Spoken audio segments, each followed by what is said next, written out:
If people say your dreams are crazy, good. Don't become the best basketball player on the planet. Be bigger than basketball. Believe in something, even if it means sacrificing everything. I hear that after this, MAGA are now boycotting Kids with Dreams. Partner that with their outrage over Levi's showing support for gun control, and soon they'll be left wearing nothing but their red hats in a Papa John's box. But they can kick and scream all they want. This ad is history, and that's exactly how it will be remembered. This week, we saw Nike go all in their support for Colin Kaepernick, erecting billboards in major cities across America. The core message pushes viewers to overcome adversity and accomplish their dreams, even when others tell you it's impossible, which is perfectly fitting when narrated by a man who was forced to give up one dream, a football career, in his quest to accomplish another, equality. A dream that has been fought for decades in this country and led by some of the most iconic figures in US history. You my opposer when I want justice. You my opposer when I want equality. You won't even stand up for me in America for my religious beliefs, and you want me to go somewhere and fight, but you won't even stand up for me here at home. From Muhammad Ali to Rosa Parks, from John Carlos to Malcolm X, from Martin Luther King to James Baldwin, all of these figures had one thing in common. They sought to disrupt society's acceptance of persistent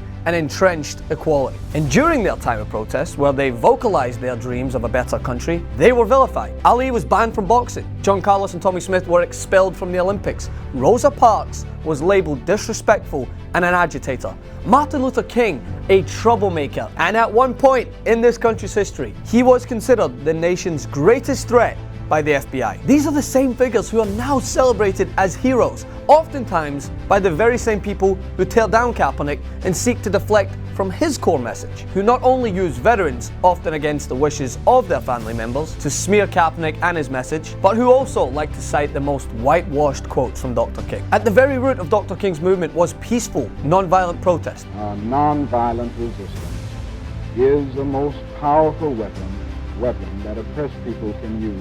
At the very root of Ali's, Rosa Parks, John Carlos and Tommy Smith's movement was peaceful, non-violent protest. And in that time, there were people like this. Just like in 2018, when a black man sought to use peaceful, non-violent protest to invoke change, we have people like this. You see, not only will Kaepernick be remembered as the man who sparked a much-needed national discourse on police brutality, but history will also remember those who did everything in their power to silence him and the true meaning behind his protest. You think those who are hiding behind vets and the military to avoid conversations around racial injustice are the first to do that? Hell no, they're not. You know what they said to Ali, right? When he rejected the draft? Yeah, they said he was disrespectful. He was disrespecting the military and the country. You know what they said to John Carlos and Tommy Smith when they raised their fists during the national anthem? That they were a disgrace to America and the flag. People, history is there as a perfect case study to not only show us what has happened, but what will continue to happen while too many Americans